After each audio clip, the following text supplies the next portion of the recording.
Neala, are you there? Yes, I am. Hello, how are you? Yay. Hi. So, I'm so excited to have you here, and I have like 4,000 questions. We probably won't get through all of them.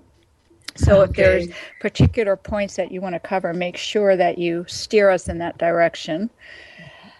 So, what I'd like to know, first of all, is you started off as a regular, normal psychologist, and then you went into spiritual teaching and using energy in your therapies. Can you talk a little bit about what that transition was like and how that happened to you?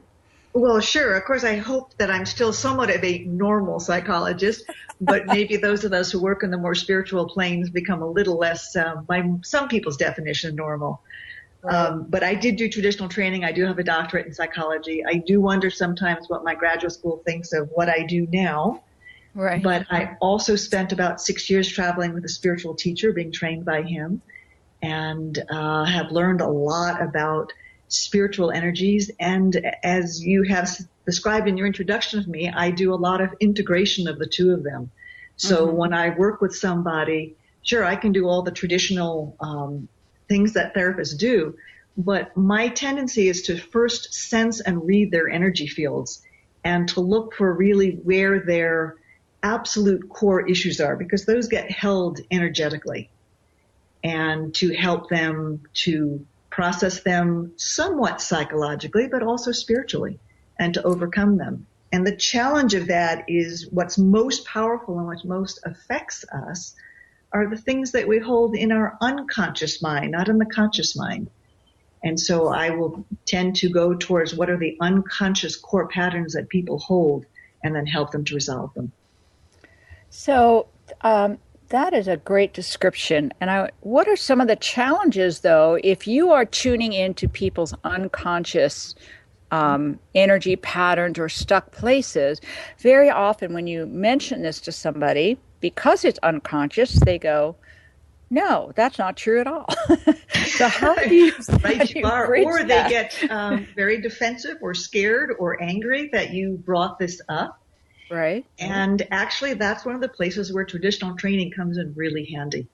Hmm. You learn how to time the interpretations or the things that you're picking up. And so one of the things that I do, rather than as a traditional psychic might just sit with someone and say, okay, here's your pattern, I'll kind of blend it with the psychological training of guiding people towards what I'm feeling and Hmm. then being able to test their readiness to hear it or how deep they're willing to go. Because I can feel where in the body someone's holding an issue, I will tend to maybe work with them to feel the issue in their own body. So as much as possible, I try to help people come to the awareness themselves rather than kind of tossing it at them too quickly. Right. So when you say you can feel it in their body and you help them work towards feeling it themselves, what does that look like? How does that happen? Well, when I Can first you give an started doing example? this work, I would have thought I'd had to be in the same room with them and actually work with the energies directly. But energy is very subtle and it can be manipulated even at a distance. And so sometimes it just looks like they're talking about one thing, but I can feel that maybe in their heart there's a different kind of energy. And so I will guide them to try to feel what's going on in that particular part of their body, giving them some clues. Can you feel how you've just tightened up here, or how your breathing is shifting, or can you sense, what that emotion's starting to feel like?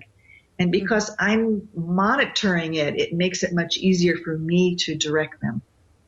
So do you do this verbally or do you have them meditate with you or a combination of both? Combination of both. When I work with people who have a meditation practice and are more open to it, I can work deeper with taking them into a meditation. I've done sessions on phone or Skype where I've actually had the person meditate and worked with them energetically as they're meditating. Yeah, cool. So, can you tell some stories or some examples of how you became convinced that energies actually exist? And I ask this because a lot of times, even though people call for psychics and are interested in psychic phenomena, they really have kind of a skeptical viewpoint about energy. And Yes. sometimes they don't even recognize when they're picking up on energy. So I'm wondering how you made that transition yourself, coming from, a more classical background into perceiving energies and then accepting them and integrating them into your work? Oh, okay. I like that question. Because there's a part of me that started out this work somewhat skeptical. I was Mm-hmm. in a traditional, college. I was studying to be a psychologist. I've always had an interest in spirituality, but I had never really, at least I didn't know that I was feeling energies. And so when I first came about to learn about this, I tested it quite a bit. And one of the really cool things is that as a teacher, I get to sit in front of a class. And yes, I'm teaching, but I'm also, in a sense, exploring spiritual realms and, in truth, getting to test out some of my own theories. So I would sit in a classroom and I would sense, like, gee, that person seems to be blocked in energy and it seems to be in that part of their body.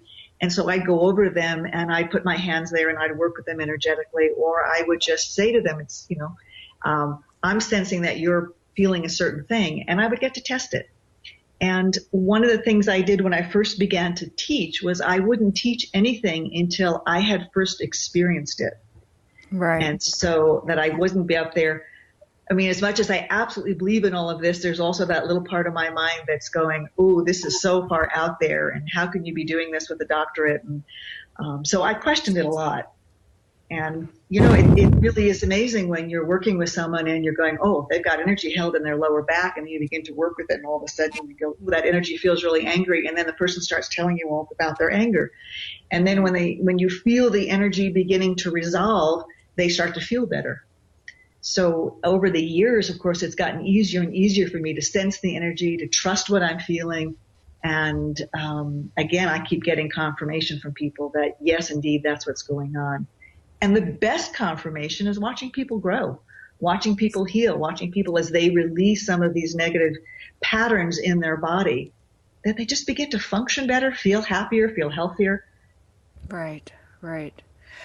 And that's really a strong confirmation, probably for the person more so even than for you, that they see you talking about and dealing with energies, and then they feel themselves progress as that releases, which Mm-hmm. was kind of leads to another question I was thinking about of, have you ever worked with people that are really, really blocked? Their conscious, unconscious concepts are buried deep, and when you point out energetic issues to them, they don't seem to get a grasp on that. Have you encountered that, and what do you do with that? Oh, absolutely. I've encountered it. And actually I enjoy working with people like that because they're such an interesting challenge. Mm-hmm. That's where the blending of the psychological and the spiritual come in for me. Then what I'm going to do is I'm going to switch it more to traditional psychological working with them, but Mm-hmm. I'm going to do it based on what I'm picking up intuitively. And so I will just kind of slow the process down and very slowly guide them and use examples from their life. If I say something energetically, like you're blocked there, they'll go, I don't know what you're talking about, or they'll get defensive. Then I'll start to pick up, well, can you see how in these particular incidences in your life, or in these challenges you're going through in your life, how that kind of reflects this particular type of challenge. So I like blending the right brain and the left brain. And I have a Right. lot of respect for people who are skeptical about this stuff. I actually think it's somewhat healthy. As you know, there's lots of people out there who are doing this kind of work who don't really, well, they're a little almost too far out, or they don't really understand what they're doing. Right. And so I think Exactly. people need to be very careful and very evaluative when they work with someone, particularly someone who says, I'm going to intuitively tell you something.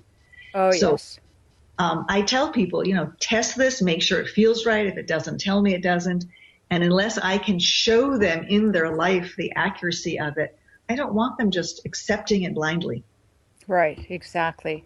Yeah, that statement of "I'm going to intuitively tell you something" can often send shivers of terror up my spine, depending on who the person is, Yes, because there are a lot me of too, people out actually. there.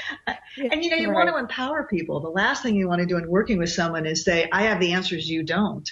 Right. That's why a lot of my work is let me help you find this inside yourself. Because what I like to teach people is you have the answers. I'm just here to help you to get to those answers. Right. What happens when you work with? I've run into some people that are they're kind of the opposite of being buried. They're fractured. They're exploded.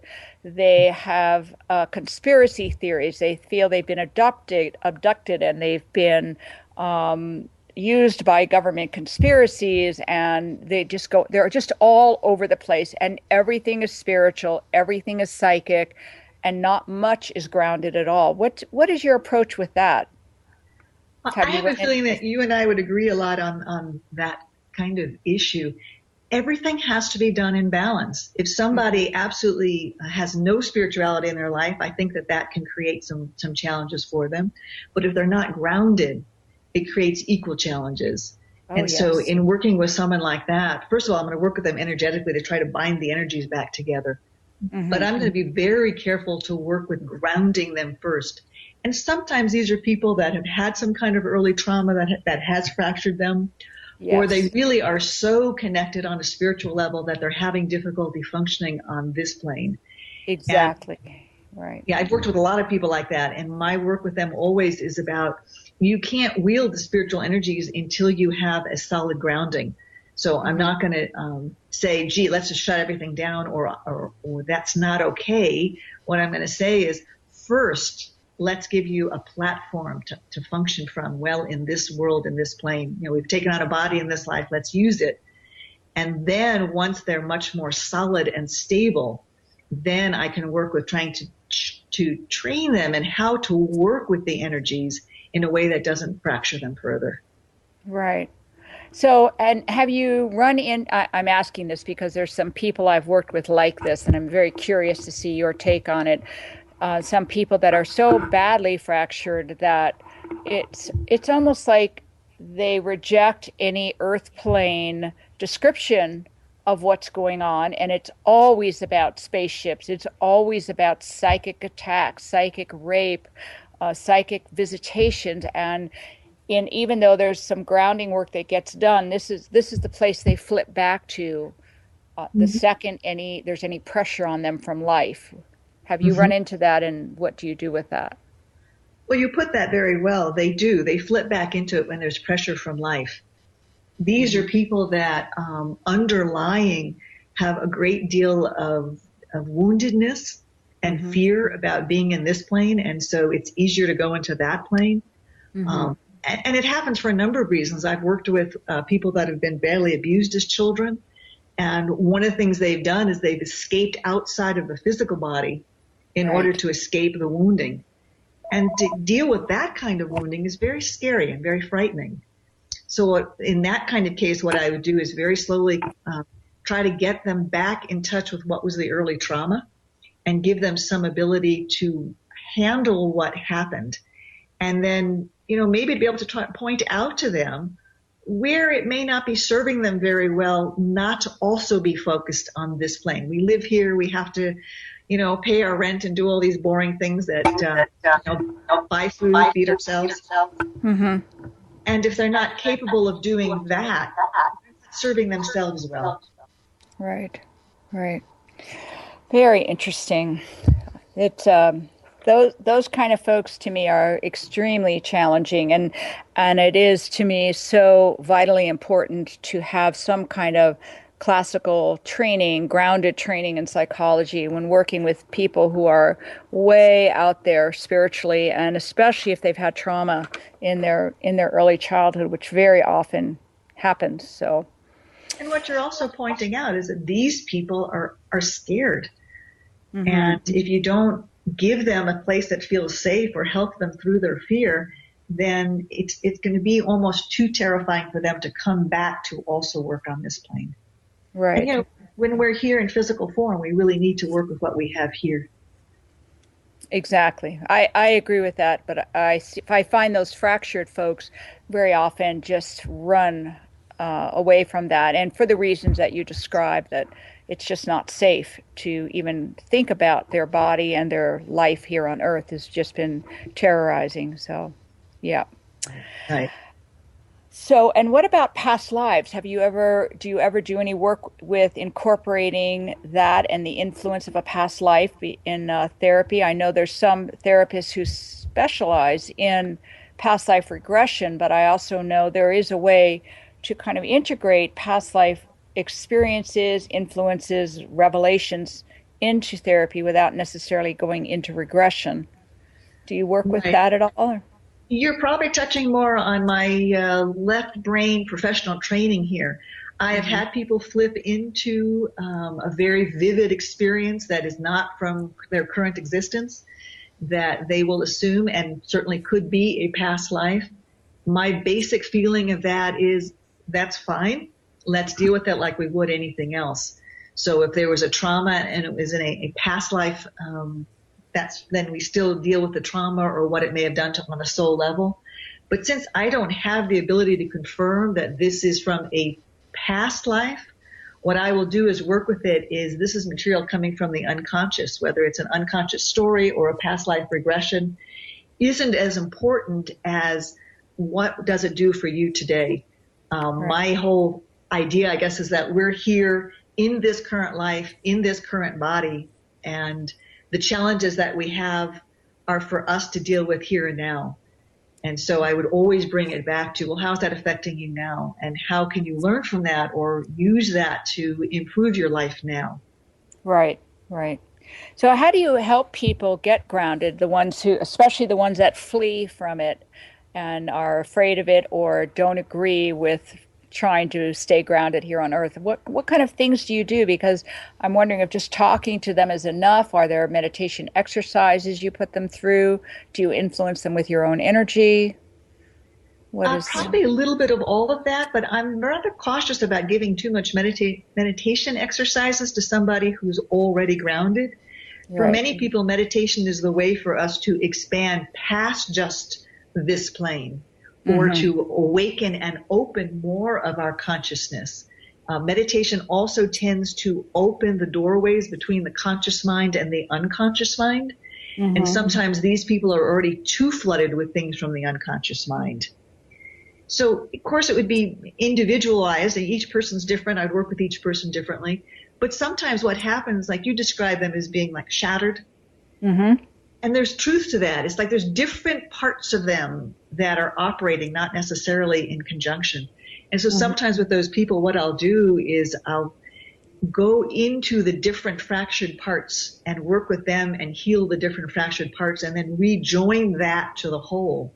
So if someone's scared, it may be that there's a trauma there. So let's start with just that one little part of a trauma.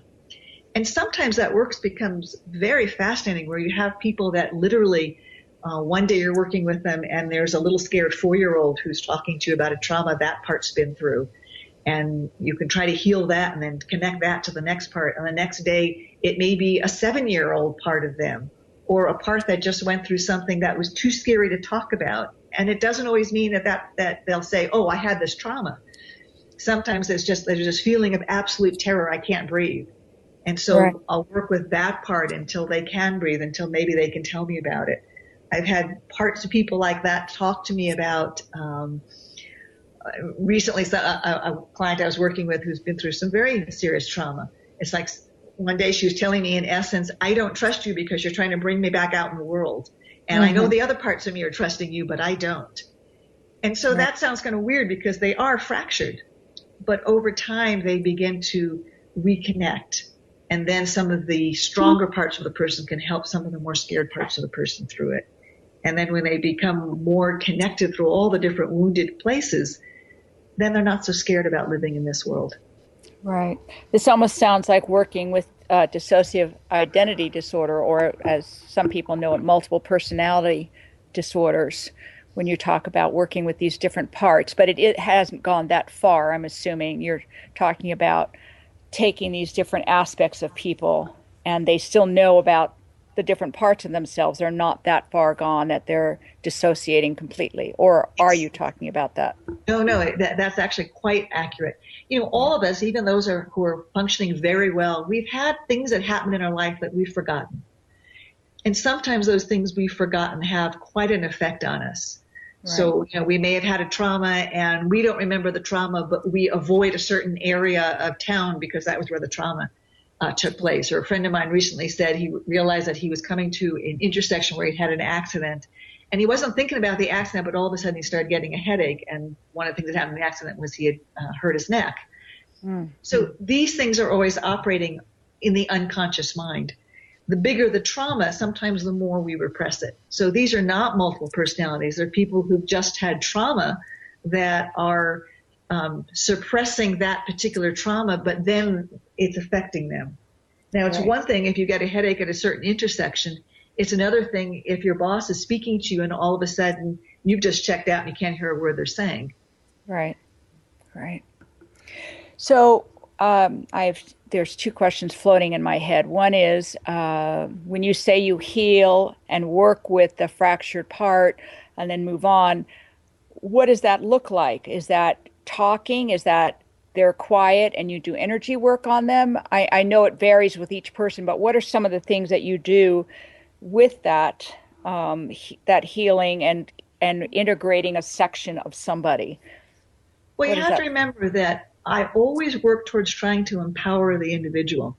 Mm-hmm. So if I'm working with someone, even if I'm also working with the energy, what I'm going to be doing is, because again, these are not multiple personalities. So I'm going to be directing them to recognize that part of themselves and to work along with me. So it would be, again, it would look different with different people, but for a lot of times it's like, let's talk to that part of you. Let's let that part come out and speak. Let's move you into the energy of that space. And sometimes the energy of that space can be very intensely emotional. Mm-hmm. Mm-hmm. So, we may touch on it and sometimes we may touch on it and say, okay, that's enough. That's really scaring you. Let's come back out now and then talk to them about what was that experience like? What were you aware of? How can you help this part of you? So I And rarely work in a way where it's like, you give me the power, I'll do it all. so when somebody is talking as that part of themselves, are they in some kind of altered state, or do you ask them to just switch gears and kind of use their imagination to talk as if they were that 4 year old or that 7 year old or Okay, whatever's that's a coming? good question too. Again, I try to keep them empowered, but that's where I will use some of my abilities to work with energy. Frequently, it's really bringing forth that part where they're into that part. It's not using their imagination, because to me, that's a little more of an intellectual exercise. Mm-hmm. It's using the emotional body, using the ability to feel. And yes, sometimes they're in an altered state.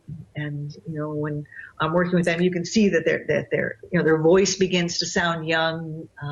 The energy begins to go into that space. Their face may begin to shift. So they're really into that part of themselves, but we're also retaining a little bit of awareness that this is another part of you. You can bring yourself out. I can bring you out if it gets to be too much. So it's a combination. But to Right. me, it's the emotional body we're working on. I've worked with people who've been in therapy for years, and they can tell me very calmly and very articulately all about the traumas that they've had. And yet I can see that the energy of that trauma still resides in the body. And Exactly. I believe that somebody is fully healed when the trauma is out of the body. And on an energy level, what it looks like to me is the energies in their body are much more open, much more free flowing. There's not the block. Because when Right. someone is traumatized, that becomes a block in the open flow of energy. So no, it's not going in and saying, what do you think this might look like? It's really feeling into that part, becoming connected to that part, and then freeing the energy that's within that trauma, which is Right. why frequently there's can be some very intense emotion that comes along with it. Mm-hmm. I love this whole topic because I sometimes believe that people who get readings don't really grasp that a reading is like a trail map, but it is not the actual work of learning, processing, releasing, and going through all one needs to go through to grow through a challenge or to grow through some past trauma. So sometimes people will act like, well, you gave this reading and this and this and this did or did not happen, but the reading is just such a small part of healing. Oh, And I just wish more people understood that we really have to invest time in healing the self and developing the self, not just getting psychic abilities, because that in and of itself is kind of be a fruitless exercise. If you get wonderful abilities and you're still messed up on the human plane because you haven't dealt with your childhood or you haven't dealt with a death or a breakup. yes. One thing I say quite frequently to people is that doing this work requires tremendous courage. The Yes. hardest thing we can do is face the places inside of ourselves where we're scared, where we're hurt. None of us like pain. Why would we want to go to something that hurts? And it's Yes. also why, for me, I think it's really nice when there is a blending of psychic abilities and psychological training, because people are wounded and it's hard to go through those wounds. Absolutely, and I couldn't agree with you more. I wish it was required in mainstream training because we all do have intuition, we all do have energy fields, we all do have some kind of psychic ability. It's a natural part of the human body and the human condition. And yet, in mainstream psychology, unfortunately, it's sort of like a dirty little secret that we just don't talk about. And it's really a shame that there aren't more therapists out there that do the kind of work that you do. And I'd like to see more intuitives, because there are people who are just wonderful healers and have natural psychic ability. And I'd like to make sure that they're all trained, that sometimes when you read like a person's trauma, you may reopen it. And then Yeah, you're faced with somebody who's going through an emotional crisis. And exactly correct. Totally agree with that. When I sometimes hear intuitives give readings, I cringe at the advice that's being given. It's just like not from a psychological perspective. To me, it is not sound advice that from all that we know about the human condition. So yes, I totally agree with you. What kind of, for people who are listening, if they wanted to do some grounding work on themselves, because I think a lot of people know about meditation, that it is expansive. What does grounding work look like if you feel that you're spinning out of control or you're being psychically attacked or you're just feeling something pulling at you? What can people do to pull themselves back together until they can get some help from somebody else? well, the first thing to recognize is that our conscious minds are very powerful. It's actually one of the reasons why meditation is so challenging. We're sitting there and we're starting to open up, and then our mind goes, "Oh, did I, buy that thing I had in my shopping list?" And all of a sudden, we lose the meditation. We're out of it. And so, I'll actually sometimes encourage people to use that part of their mind. So if you're in a meditation and you start to feel like you're spinning out of control, or there's energies around you that are attacking you or that are too powerful for you to deal with, one of the things I tell people to do is think.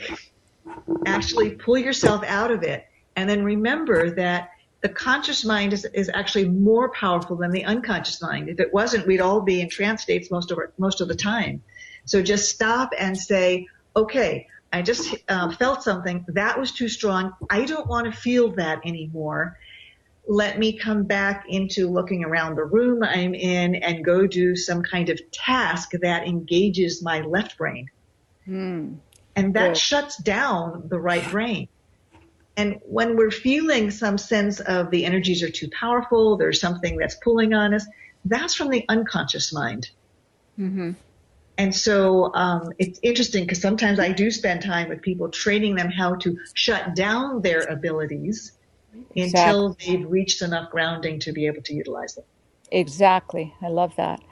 We're going to take a 1 minute commercial break and talk about psychic access and all the wonderful things that it offers, and we'll be right back. Okay. A new era in psychic services has begun. PsychicAccess.com. You can connect with our psychic advisors by telephone or chat 24 hours a day, 7 days a week. All of our psychic advisors are interviewed, fully verified, and accuracy tested, assuring you quality service. We're living in some very troubled times right now. More and more, the world's problems are affecting us on a personal level. You don't have to deal with this alone. Our highly accurate psychics, caring advisors, and talented mediums can help with situations you are currently experiencing and can let you know what the future may hold for you. All new customers get a free 6-minute reading. All you have to do is register. Why not visit us now and get a free reading at PsychicAccess.com.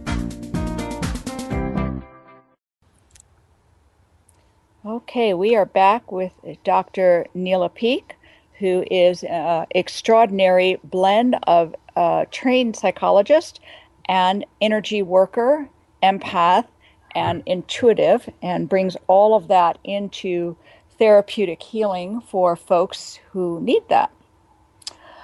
So I want to move on to some. I have a particular gripe that drives me insane with the New Age community being super positive and saying things like, well, if you think that, it's going to happen.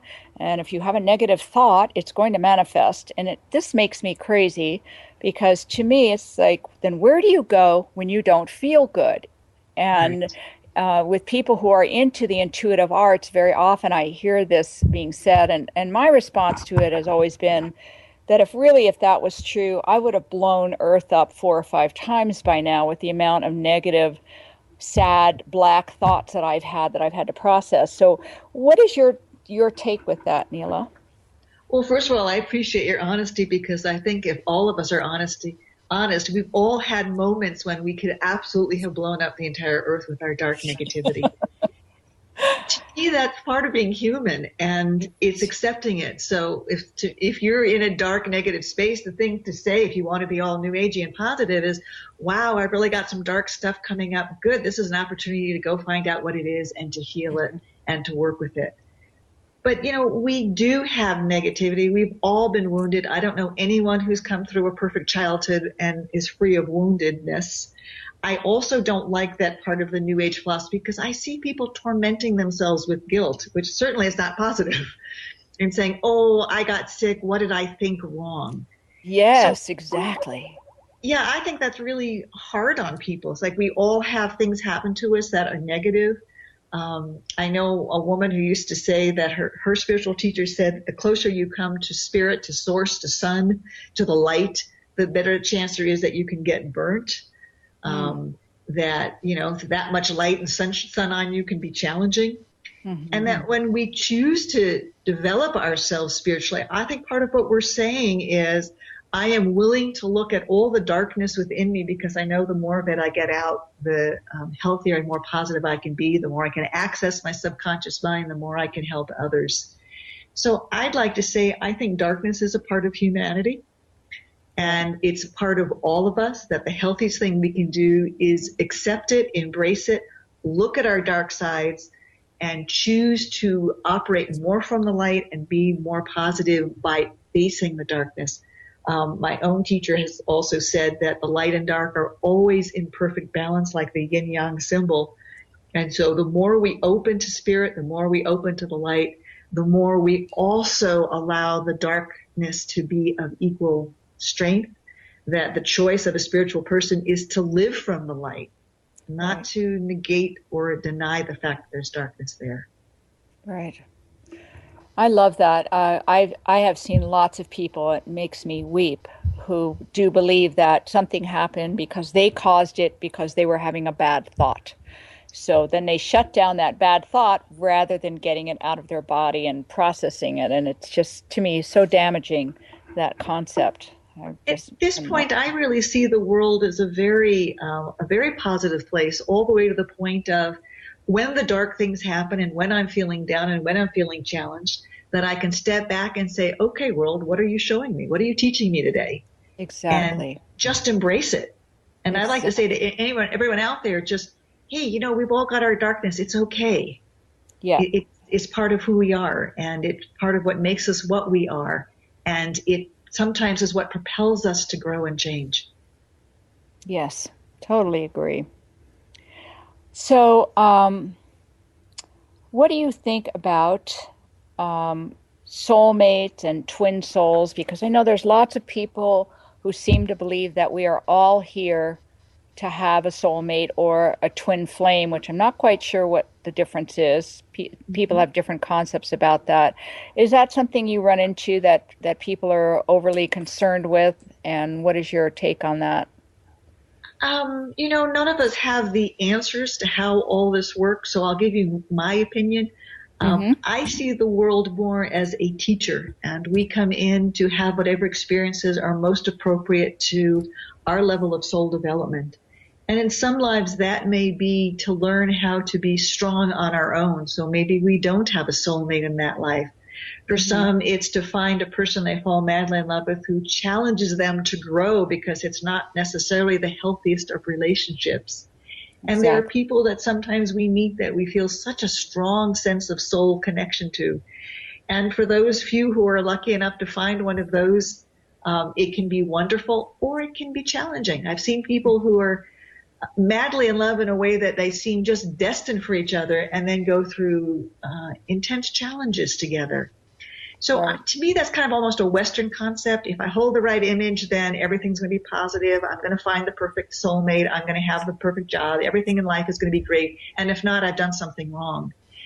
And I see it as this whole plane is someplace we come to, we learn, we grow. We learn a kind of peacefulness and acceptance of whatever we are given. And I see spirituality more as I will find joy in each moment, even if that moment is, this isn't what I wanted right now. Gee, it's hard, but I know that I can learn something from it. I'm still going to maintain my positive attitude. Yes. Yeah. I agree with that. And that does not seem to be so much New Age as more metaphysical. People call themselves metaphysical. So I like that distinction there. What do you think about our ability of whether or not we can change a life path, and how much of it have we set up before we come into this life versus how much of it we can or cannot change once we're here? Do you have any thoughts on that? Oh, I have thoughts on it, but again, that's one of those questions of I want to say, gee, how would I know? Right. I'm just here kind of living my life trying to figure it all out. And you're asking some very profoundly deep metaphysical questions. Hmm. So So, what are your thoughts? okay, I'll give you my thoughts, sure. Yes, I'd love to hear them. I've worked with people who have been really damaged and are really struggling with their life. And I see how as they do the work, the courageous work to really change and bring themselves together and heal, that their lives become much better. One could argue that that is changing their path. One could also argue that they came in with the strength to do this work, and so it was predestined. Right. So I don't really know how to answer that in a definitive sense. I would say that if you have the courage to face the dark parts of yourself rather than trying to ignore them, and to do the work and to have the courage to be in life rather than escape life, life gets Mhm. better and better. Would you call that changing your path? Good question. That's a very good question. And I'm not sure of the answer on that either. I tend to lean towards what our teacher has talked about, that most of our life is set up before we get here. And then the real question is, how do we handle all of it? So if we've decided to climb a mountain, that mountain is going to be there. And the question is, do we do that with joy, or do we do it upset and feeling like a victim, or do we do it scared, etc.? But the mountain is something we picked before we got here. And I always like to look at, why would we pick that mountain to climb? What was it we were hoping to accomplish, and try to shift to a more soul perspective. But that's pretty advanced metaphysical thinking for a lot Actually, of you could take it Westerners. one level further and say, I'm not even sure it matters anymore. Why? It's just that this mountain is here and I have a choice. I mean, you've seen people who go, oh man, why do I have to climb this mountain? It's so unfair. And someone else who says, oh, cool, a mountain. Okay, I'm going to strengthen myself so I can climb it. I do Exactly. think we have choices in that. Exactly. That's a very good point to make with that. That is a really good way to look at it. However, with some New Age people who come in for help, they very often will say, if I just sit and think differently, like The Secret, I will manifest that mountain going away. I haven't seen that work very much, I have to say. I was going to say, I haven't seen that work very much either. In fact, sometimes I see those people then, through all their New Age beliefs, becoming very depressed because the mountain hasn't disappeared, which is why Exactly. I choose more of an acceptance. It's like, Exactly. okay, today there's a mountain in front of me. The mountain looks pretty solid. I tried meditating, the mountain's still there. Okay, let me go get some climbing tools and figure out how to climb the mountain. So maybe I can find some good friends to climb with me. Maybe I can actually have a good time climbing the mountain. That to me is the way we empower ourselves to make our lives more joyful. Exactly. I completely agree with that. And again, I think I could be wrong, but I think that is more of an Eastern and metaphysical point of view than a lot of Westerners don't really look at it that way. It's more, I should be able to make the mountain go away. And I find that doesn't work at all. I much more prefer your outlook and go in that direction. Well, we were trained by a more Eastern teacher, and yes, I think that is a more Eastern view. Nice. But I think on any spiritual path, if you look deeply enough, at some point it's about coming to peace and accepting whatever it is that's around you. And that's the one thing that nothing can take away. I can't promise a person that if they meditate and cultivate, their lives will be perfect. But I can promise them if they learn the strength to be able to have a good attitude towards whatever approaches them, that they can hold on to. Yes, I agree with that. And the same concept too for meditation is not for me the concept that you go meditate in a cave somewhere and then you have to come back and face life. The idea is that you meditate enough that you can call up that energy while in life, while in a traffic jam, while in an argument with somebody, that you can then call up that spiritual energy to balance yourself while life is going on. So it's not two different lifestyles. It's actually one lifestyle getting strengthened by the practice of meditation. And talking about that, taking it one step further, I do a lot of work with couples, and part of the belief of that is the power of energy. So if you're in that discussion with someone or that argument with somebody, and you are bringing about a more positive energy and more awareness of what your own dark places are, again, rather than ignoring them, it's amazing how that can just calm down an argument with somebody or bring more light into a business situation with your coworkers. Exactly. That is very true. Very I true. think one way of being a healer is just to, as you own your own darkness and as you spread more positive energy around you, you affect everyone around you. Yes, that is true. Exactly. I often talk about the idea that in the physical sciences, if you change one electron of one atom, the entire substance changes, and that we can all be electrons, shift our energy, and everything around us will shift as well. That's a very nice way of putting it. I do a lot of workshops, and part of what I teach and show people is that as one person's energy shifts, look how it can affect someone else's energy. Or if you meditate with someone from this perspective, how the other person's meditation is changed. And it's Exactly. always about, let me show you that how it works, and let me show you the effect of how your energy affects the energies of everyone around you. That must be extremely powerful also in working either with couples or family systems to Yes. show people that impact. Mm-hmm. Yeah. Yeah, it's interesting when you work with a couple and you stop them from, I don't want to hear what your complaint is about your mate. Let's work on healing this pain and wound you have. And then all of a sudden, gee, my partner's become so much nicer. It's like, well, Right. no, actually, your partner hasn't changed at all, but you Right. have. On a completely different subject, what do you think about trance channeling, and why do some people become trance channelers as opposed to channeling? Like, so that just for listeners, the distinction is a trance channeler is someone who leaves their body, has no memory of what happens from that point on. They go somewhere else. Very often they go somewhere to an interdimensional schoolroom of some sort.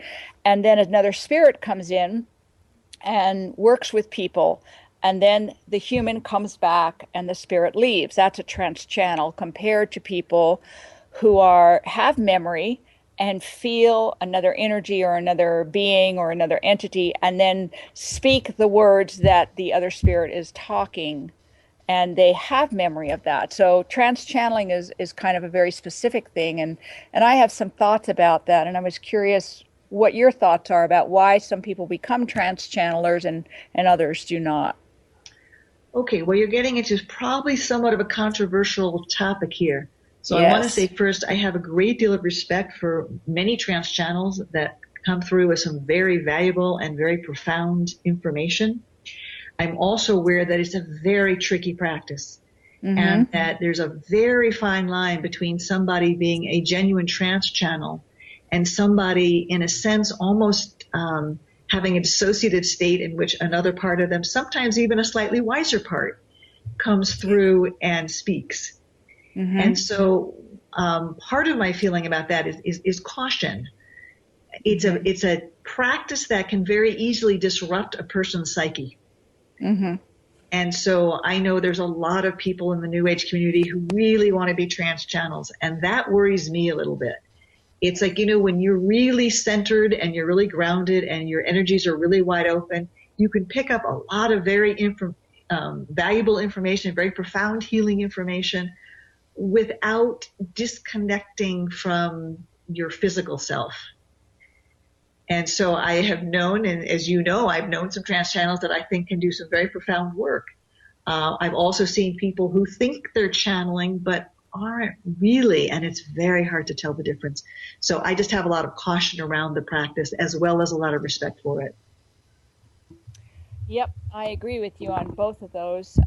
I've had some it's probably blasphemy or heretical, I don't know what that word is, being a heretic thought about trance channeling is that sometimes some of the trance channels I have met, it seems to me that they have so many problems in their life and have been so fractured in childhood that the only way to really keep them on a path is to let another spirit in every once in a while and get them back on track.